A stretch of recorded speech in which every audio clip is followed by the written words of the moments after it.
Okay, Evan, so fine-tuning large language models. So, so I'll be mostly talking about that what is fine-tuning and why we need to fine-tuning the models. But then we'll cover. I'll show you a simple code that how you can write a simple script to fine-tune the OpenAI GPT.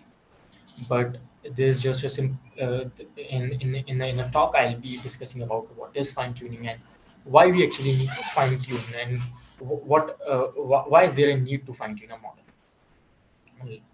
So I think let's get started. And so the agenda would be like what is fine-tuning, why we actually need it, and then there are some approaches to fine-tuning. So we'll be discussing it and that supervised fine-tuning steps. And then we'll have a simple hands-on exercise that how to fine-tune it. I'll show you. So I think you guys, everyone has used like Chat GPT. So you know that these are pre-trained models like large language models that were actually like created by the OpenAI, and then they were trained on the data. And so there was this data. So if you even go to GPT, and the if you since it was trained till September 2021. So even if you go and if you ask about something related to 2023, so you would guess, sorry, I do not have a context about this. I'm trained. It will give you answer as an because the knowledge cutoff was still 2021. So because it was trained, the data, uh, like the data was not updated. So fine tuning comes when we actually need to maybe if you want to train your data code on your data and like uh, giving it a tone, or there are like different features that you want to give it to your model. So let's take so it the simple definition is taking a pre-trained model and training at least one model parameter. So you are not training a whole model and you cannot do that, but you are training at least one model parameter. So you are training some model parameter on your data because the data, the previous model, it has been trained on large corpus of data. So but when it comes to fine tune, we cannot do that. I think because we do not have that compute. We cannot. So also it requires like quite effort. And so what we take is that we take a pre-trained model and then we train at least one of some of the model parameters. So for example, if you say if I let's take this analogy that if you see this diamond, this is a very raw diamond. So you could say this is a GPT-3 model. So GPT-3 model was the base model that was released by OpenAI. Now it is the model that has been trained on the corpus of data. But if I talk about ChatGPT, so when it comes to ChatGPT, so I would say that ChatGPT is actually fine-tuned because it is fine-tuned on the data. That's why it can have it can have a conversation with us because GPT was the base model. So and Chat GPT is the model that has been fine-tuned, and I'll tell you that how it has been fine-tuned. We will cover that later, that how it has been fine-tuned and what are the approaches to fine-tune a model. So this is if that's what I thought of, that a simple analogy that we could give, that uh, if you consider simple a base model and a fine tune. So this is the difference, that it is a very raw. It does not have any like it does not have any how it will be responding, how it will just be completing the sentence, because you know that in when it comes to large language models, it is all about probabilistic. Like it it gives us the next word based on the probability. That's why you would see that completions model. So they actually complete the sentence you give. It actually goes on to complete that sentence based on the trained data. So fine tuning is like taking a pre-trained model and training at least one model parameter. And this is the difference. So Chat GPT is actually instruction fine tuned. uh, that is GPT 3.5 Turbo. So that Chat GPT is the model name is GPT 3.5 Turbo that we are using. So this is a simple definition of fine tuning, that you are taking a model already pre-trained model that has been trained and you are training it at least one of the model parameter.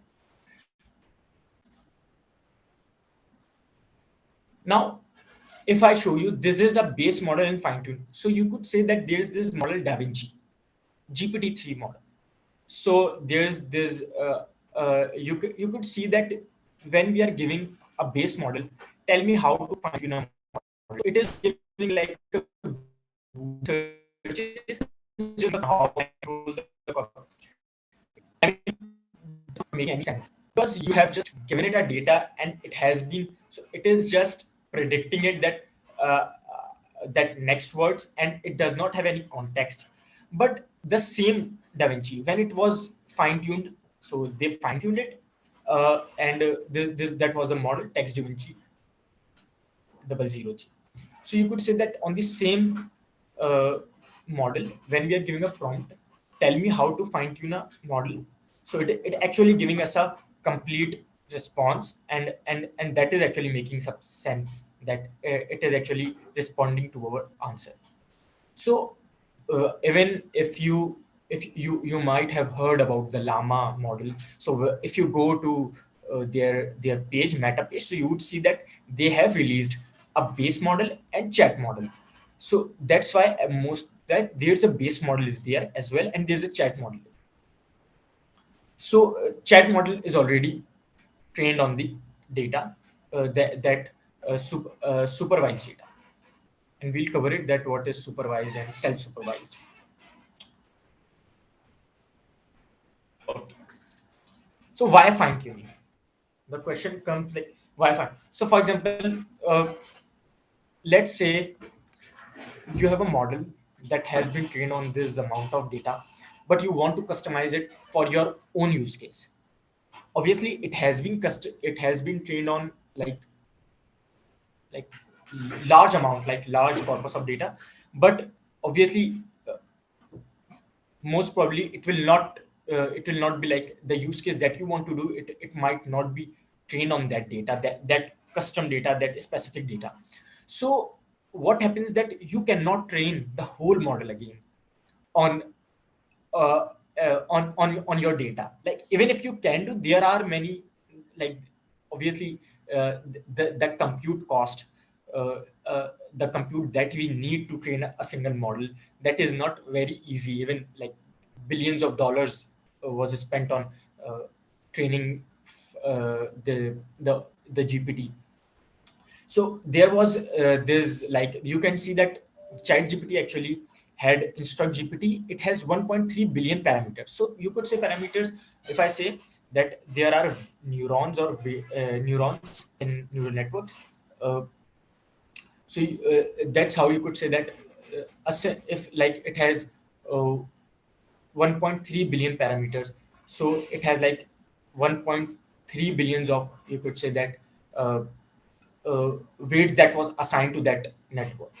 So but uh, uh, it actually performed better than GPT-3, that was 175 billion parameter. So and it was obviously smaller fine tune, because you could see that it is just 1.3 billion and the GPT-3 is 175 billion. So the fine-tuned models can actually most of the time outperform a large base models uh, for specific tasks.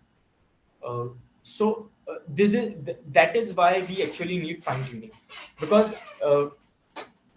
for your data or for your custom data, uh, and obviously the the model of the base model that you're using, it could if you even go to ChatGPT, most of the time if the question does not have any answer, it will just answer it, and it will the response will not make any sense. So that's what we call it hallucination. So when we are like training on our data, so it has more context of our data.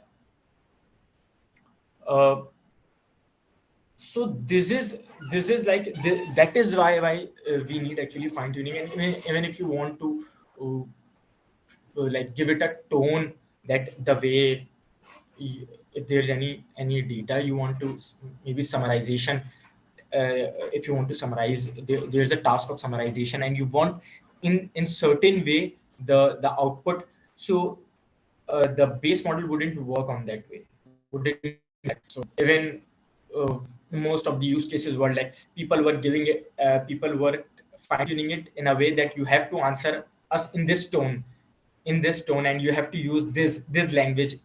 So that's where fine tuning comes. And even if you want some responses in that some format, some structures, so you could fine tune your model by giving the data by those specific use cases, and that is where like fine tuning comes in handy.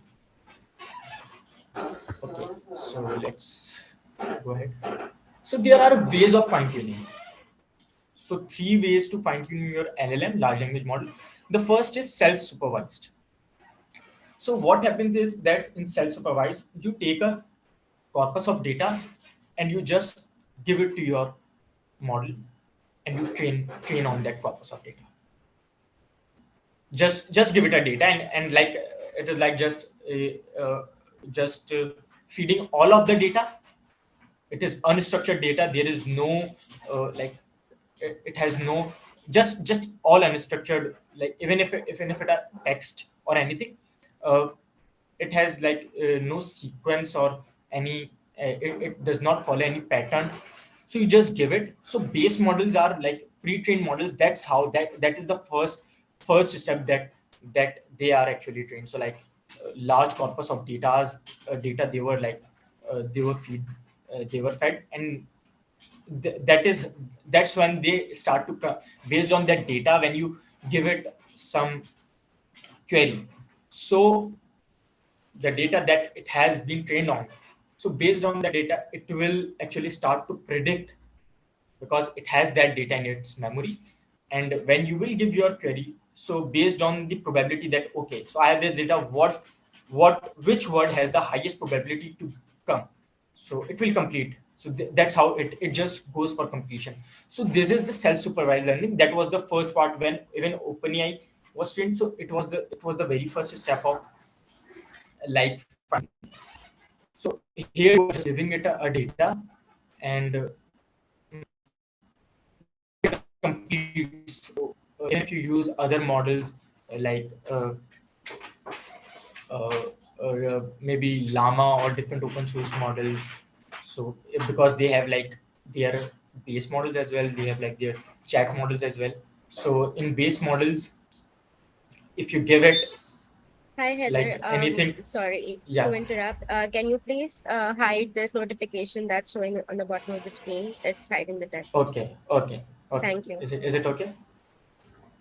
Yeah, yeah, it's fine So now. Thanks. okay, thanks.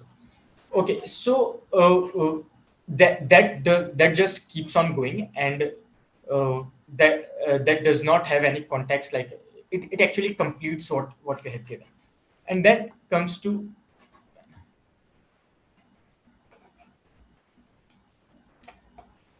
supervised fine tuning. So in supervised fine tuning, you have labeled corpus. So uh, if when we start with the very traditional data science, so we have data sets which has a x value and it has a labeled output. So we train that model. So in the same way, for example, you say you have question and answer pairs. So it will have question, it will have answer to it. Question answer. Or you could have some structured output. So if you have some query and it has some you wanted to give the output in that structured, maybe JSON output or something. So you have created a data set in that way that it is giving us a like it has a uh, output as well, like labeled output to your query or your question. So the data set would be like the whole corpus would be would have a labeled corpus. Mostly the question answer pairs. We will be using the data set in our uh, exercise as well, hands-on exercise. So this is called supervised fine tuning, and that is where most of the chat models, how the chat models that are trained on, that is how they are like trained on after the base model, and then they are the supervised fine tuning where they are given a data in this format, so they know how you have to respond to this query.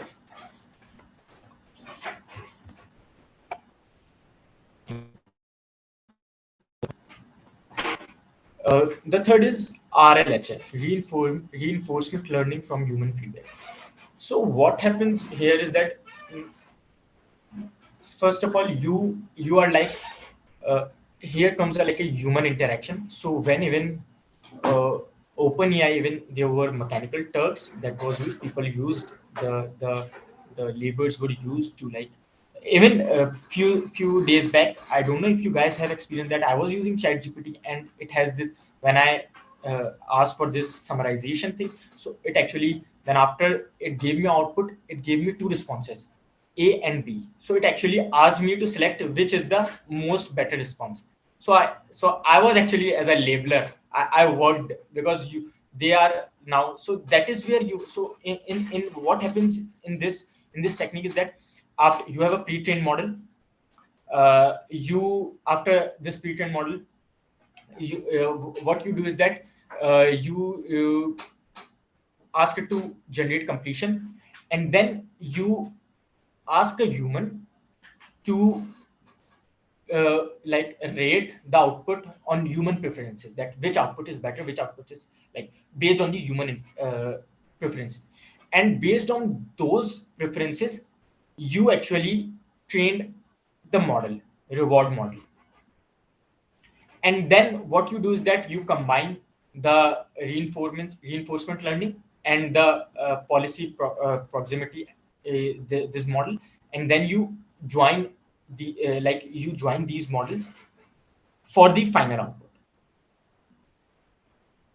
So what actually happens here is that you are using a human preference. You like use humans to like ask which response is better, and then you take that response and then you again train your model. So it has, because the first time it generated like it doesn't, the human would not there, it generated out of its trained data, and then uh, you are taking human in the loop. So you are asking, so that is why that's what I was telling you guys. I actually because I did not see that before. A few days back I actually saw that I had to choose which summary was better. So it was option in the chat GPT. So I clicked that, okay, this one. So what would happen is that after I selected it, it would go at the back end, it would go, okay, so this answer out of this one is good. And then model will be trained on the same data. So that will be trained that's how a model will have more context, that what type of summaries or what type of responses are human oriented, or people are actually considering these type of responses. So this is one of the fine tuning techniques that is, and these were actually used in even in our when chat gpt, I think it was GPT-3 or something, when they released actually. So these were the steps that were followed to fine tuning the base model actually. Okay. So now parameter training methods. So you have seen that if you have like uh, if you have heard that there was a recently open source model llama 7b. So it has 7 billion parameters, 70b or 13b, falcon 180b, even the GPT-3 is 175 billion parameters. So these are the parameters that are actually trained on our data.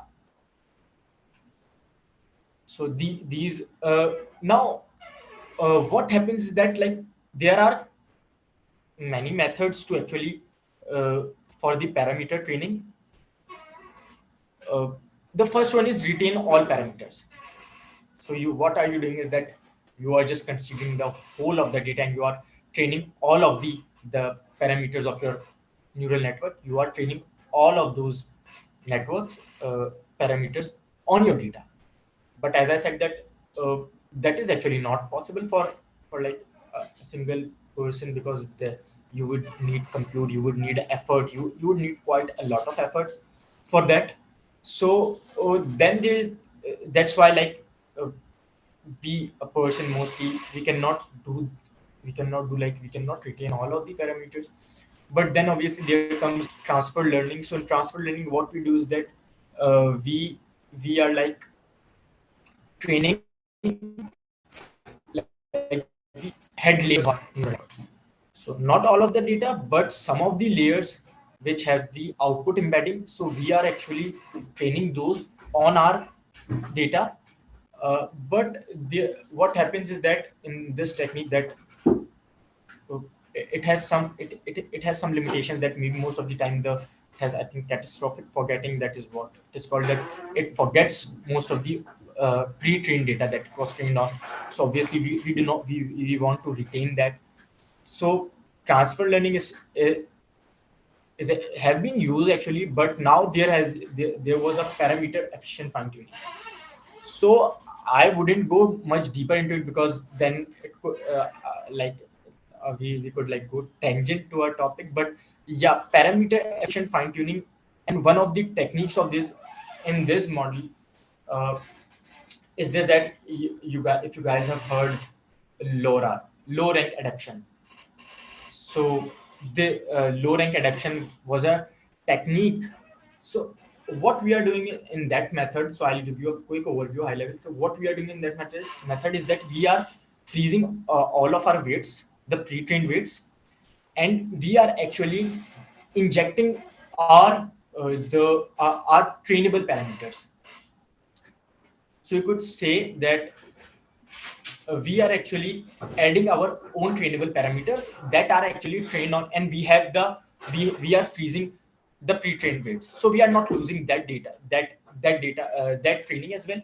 But what we do here is that is why we call low rank adaptation. So rank is it is all about the matrix multiplication. So because we have the weights that we have they are in like the values, they create a matrix. So what happens is that in LoRa technique is what we are doing is that we are adding our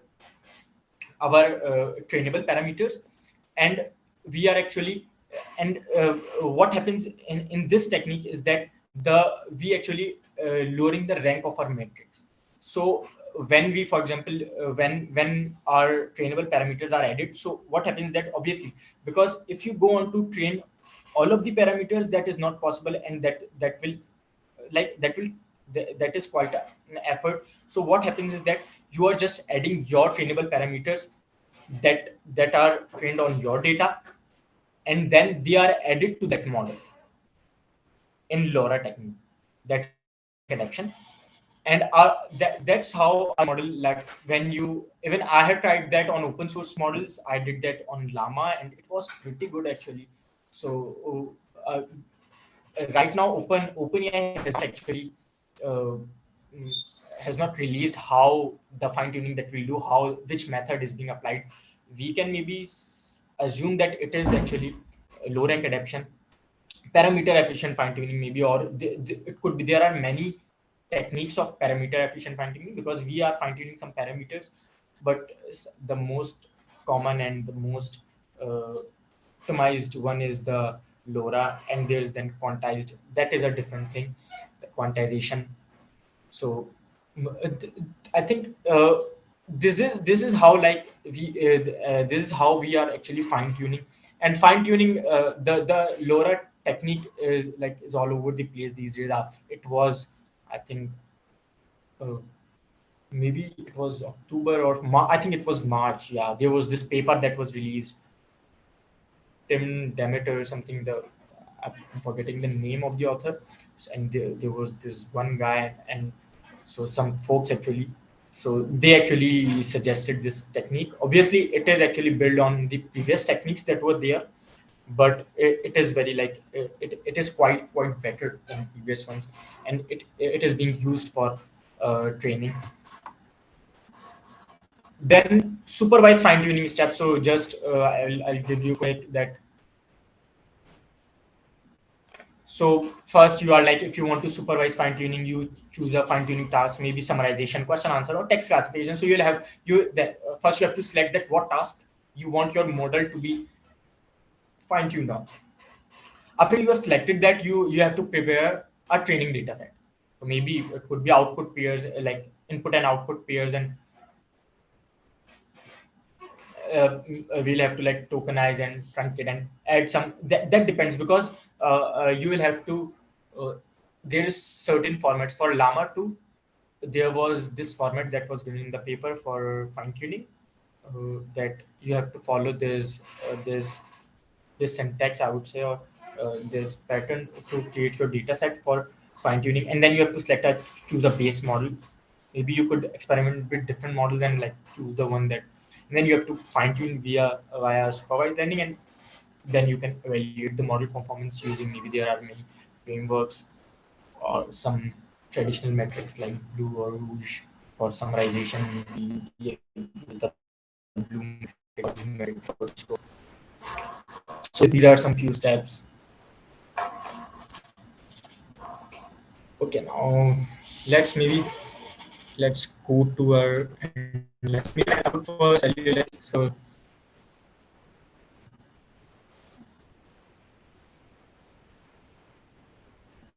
okay, so uh, this is the OpenAI website, and like I just wanted you to guys go through, so you could see that they are like prepare and upload training data set. So I've actually prepared the data set. I'll show you, and like train a new fine tune model and use your fine tune model. So there are three steps when to use fine tuning. Like there are, because fine tuning comes like in the like, because we have the RAG approach, uh, retrieval augmented generation, we have prompting techniques. So after you are like, if the task that cannot be like, you are not getting the satisfied results from those techniques, then you can like go on to fine tuning. So common use case like setting style, tone or format, and other qualitative aspects, and like if you want like desired output, this output format. So these are some use cases that I actually use for fine tuning, uh, fine tuning the model. So okay, so now I think we can get started with our. So Dua, can you tell me if my screen is visible?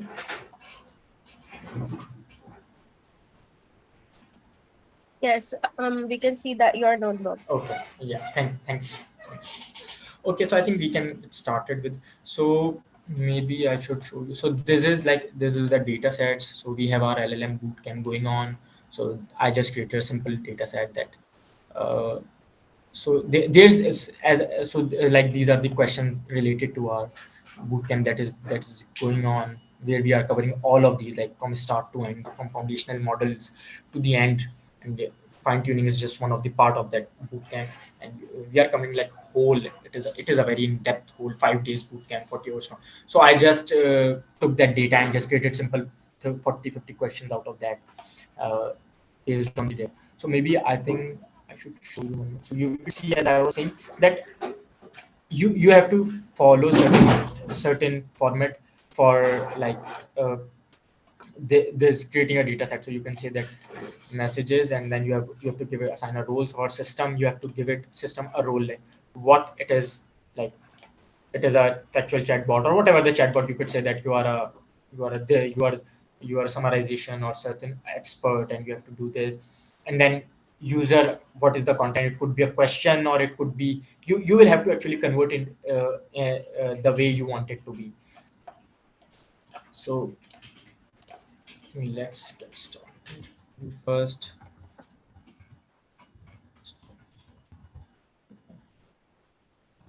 install OpenAI.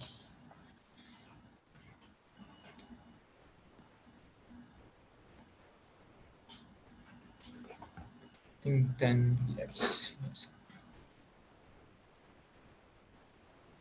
okay. So OpenAI, because we really need dependencies. So import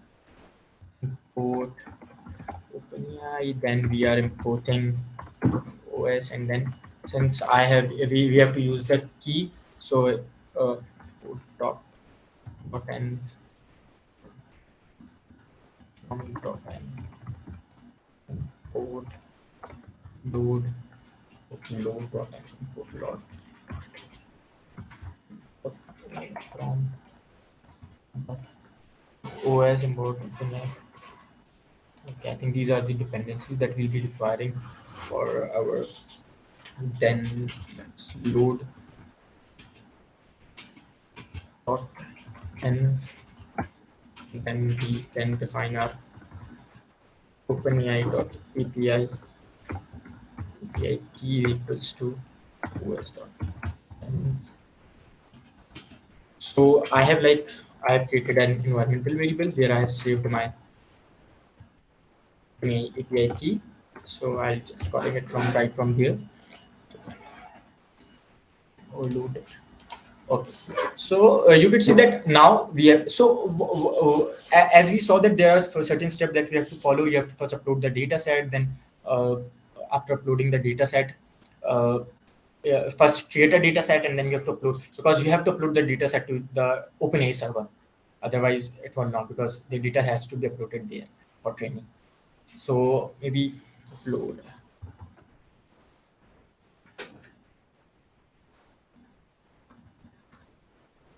data set. So this is the data set that I'm just calling. This is a simple Q&A data set that I'm just calling here. So train OpenAI dot file create file dot create. Okay.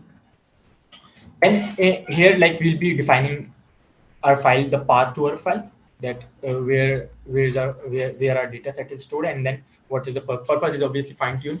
Then okay, so get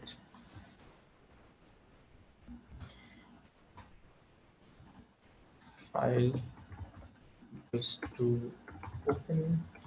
Then we can my data set name is fine tune Q&A dot. So this has to be, the data has to be in JSON L file. So fine tune Q&A dot JSON L, and then we are okay. Then this is also, I think, available on OpenAI website, so you could copy that from here as well. Just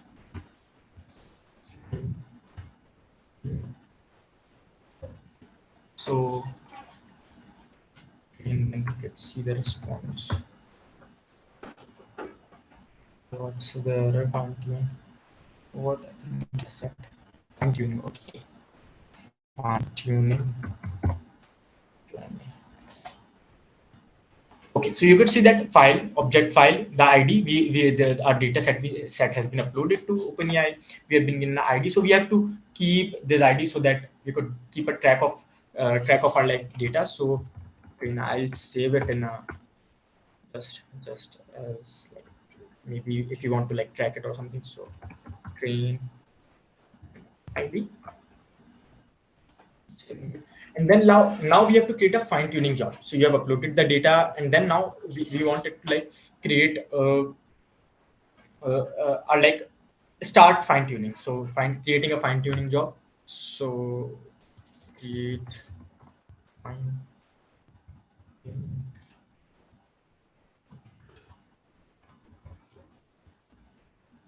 response open AI dot fine tuning job dot, yeah, it was tuning job create. And there's a training file. There's this parameter training file is equals to, we could give directly our, because we have saved it here, we could directly just give this our as a parameter, and then we want our model. So you as we see that only GPT 3.5 Turbo is like they have allowed it to fine tune it. You cannot fine tune the GPT-4, or there are other models. There are some other models like DaVinci and Curie. These the models that are also fine tunable. You can fine tune these, but GPT-4, they have said it like in the at their website that in the coming upcoming time they will allow to fine tune GPT-4 as well. So GPT 3.5 Turbo. So I think you so if I now we should keep the job ID. So now job ID is to like track the response of our fine tuning. So I'm creating actually because if I show you the response here, see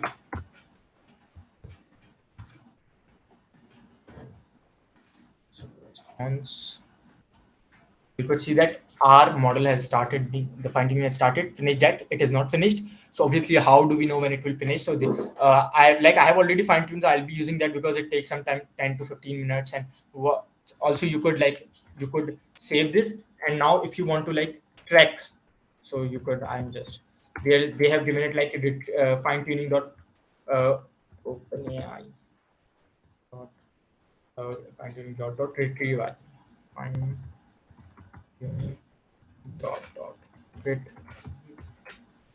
and then you could give job ID. So you could track actually using this that if it is so obviously if we see I suppose that it wouldn't be.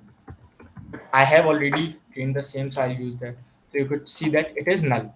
So after it is trained, you will get a mail that so you will actually get a mail regarding that okay your model has been trained, and it will give you the model ID. So in response, so I have actually saved my model ID. So this is how you will getting the ID after it is trained. So mine one is since it will take some time, so I have already trained one. So this and you can like after time by time, it depends on the data. It took me like also this depends on how much load is on the server. So they have already said on the website that if it is like there's a much load, so it could take quite some time, but depends on the load at the server. So it took me like 10 to 15 minutes for I think 15 minutes last time I fine tune. So but I have the fine tuned ID. You will get this ID and you can just save it here.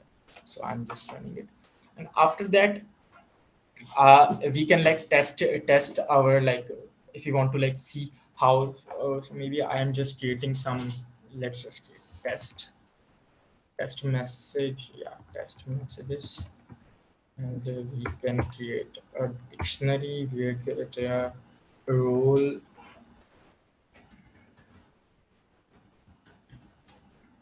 uh, role and content.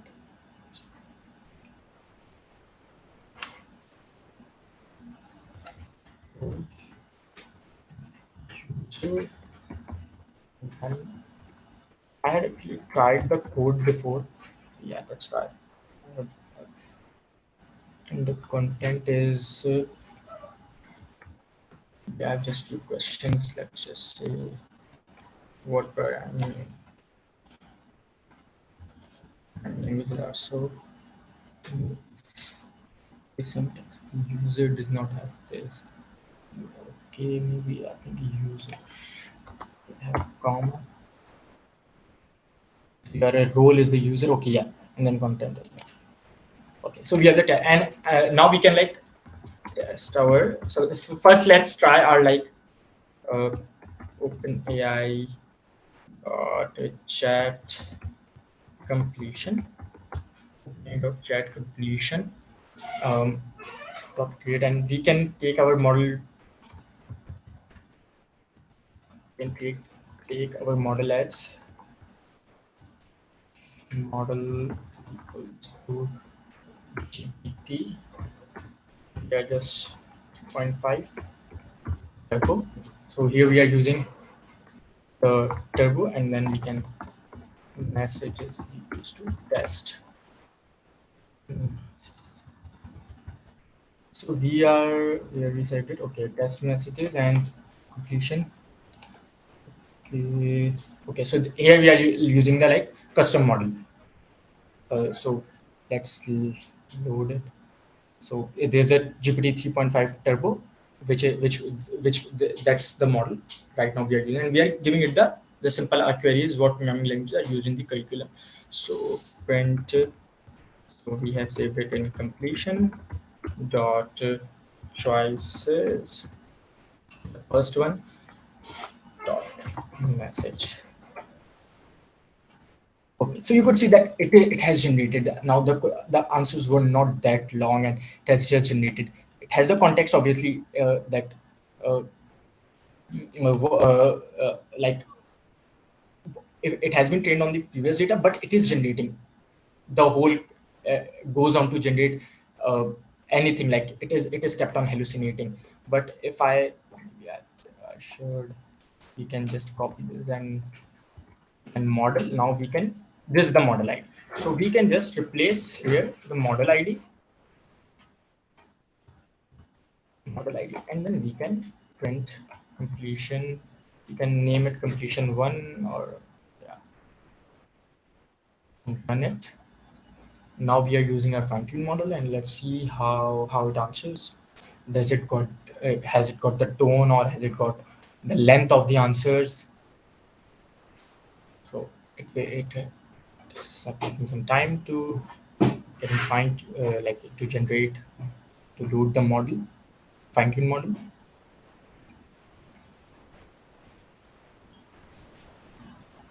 Okay, let's scroll.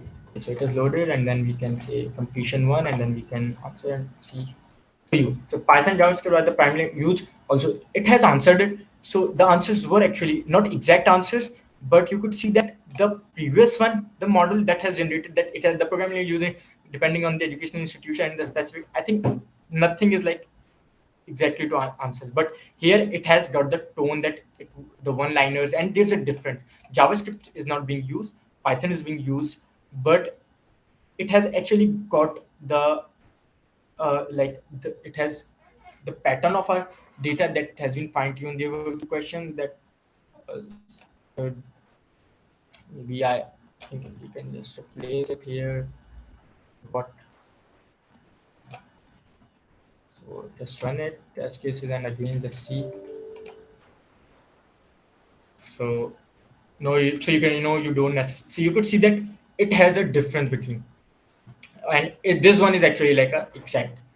No, you don't need primary basic and a foundational concept like this is the exact. I mean, somehow very similar to the answer it generated, and in this one, you do not necessarily need prior machine learning and start machine learning. However, having a basic understanding. So additionally having experience. So this one, the first model, and obviously the data was very few. I think it was for 30 40 yeah, 30 I think yeah 30 to 40 questions. The data was not that much. Even OpenAI suggested getting started with 50 like Q&A or uh, I think question and answers.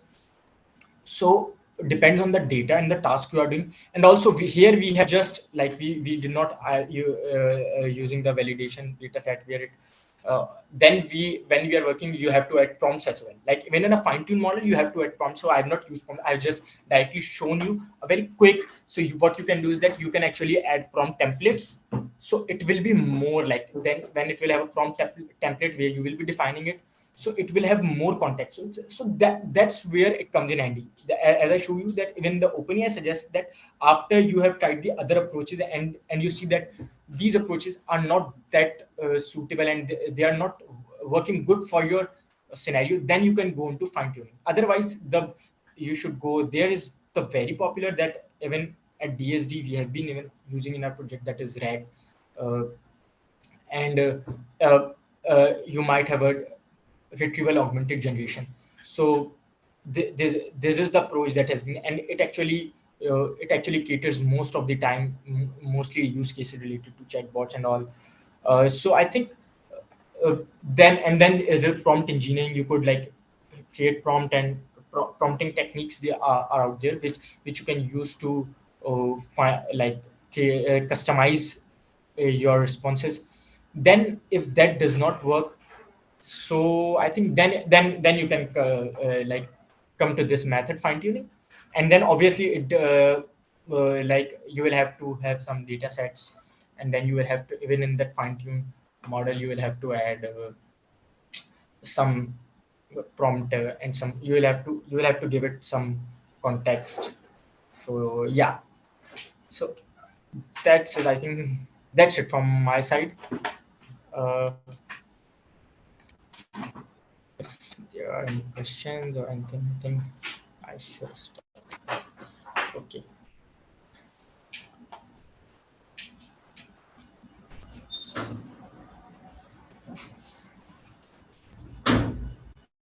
So let me. So so it depends on, okay, so I think Ravindra, if you use open source model, what, so it depends on where you are deploying the model, because if you are deploying it for open source model, obviously uh, you actually need a high compute to run those models, uh, uh, because like I use Llama, I couldn't actually run it on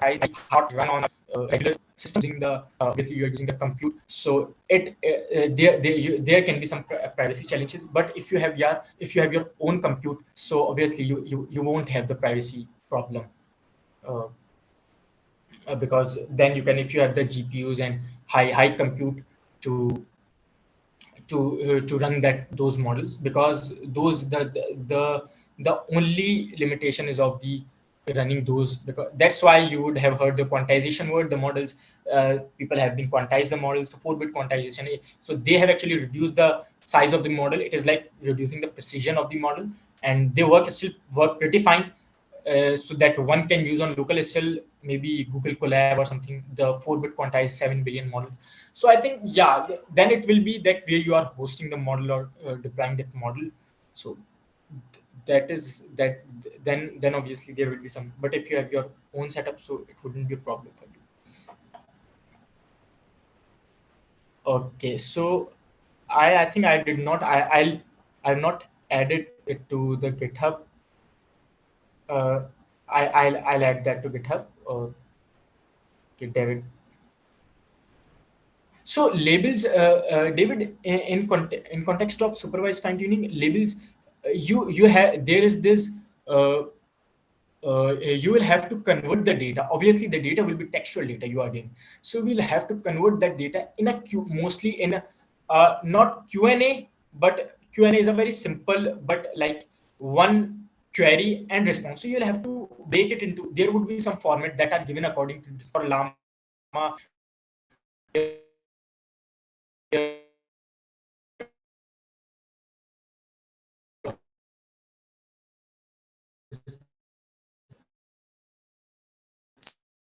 some it is some you have to chat or conversation, so you still have to convert that to in that format, so it will be like labels are like the answers or the responses to that questions, or the chat, if that's a chat, that how the chat is going ahead. So that's how the labels would be in the supervised.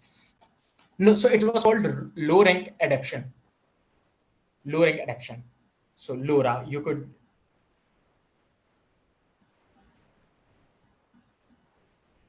So, no, actually, you cannot do this, because uh, OpenAI has the GPT models are not open source models, so you cannot apply those models on GPT. But on open source models, yes, you can do that on the open source models like Llama, Falcon.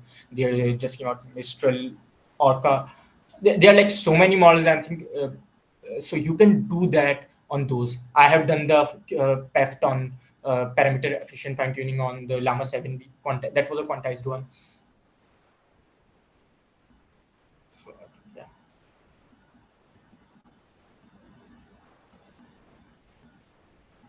If I'm so Hessa has asked that if I'm going to fine tune Llama 2 on Q&A task using, okay.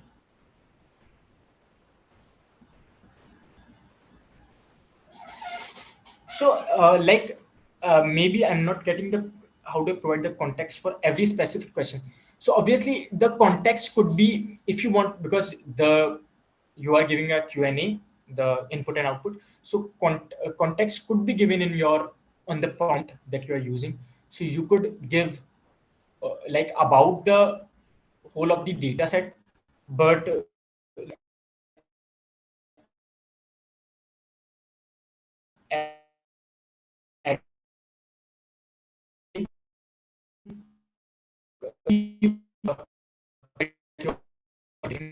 but like with context, I have in that you just have to create some where like but whole of the context of the whole of the answers, so you could give that uh, you could give that in the prompts after that, because there's a you will be adding some prompt when you will be like if you're using the like rag approach, you will be so you, even if not using the rag, even if it is a fine tuned one, so you still can give a prompt to the model about that the data.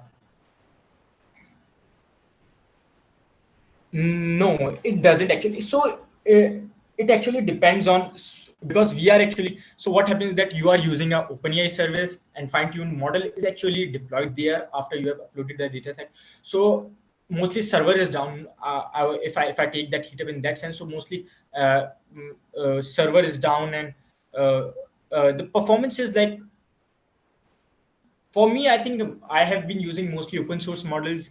So uh, maybe if I get a chance, so I would cover one of the maybe Llama in the coming days. So I have like used that most of the time. But so far, OpenAI GPT has been a good experience, but not that much I would say because uh, I found that more better. I think it is just my opinion. I could be wrong obviously, but for my use cases that I fine tuned, so I actually found the Llama much better for fine tuning. But yeah, in general.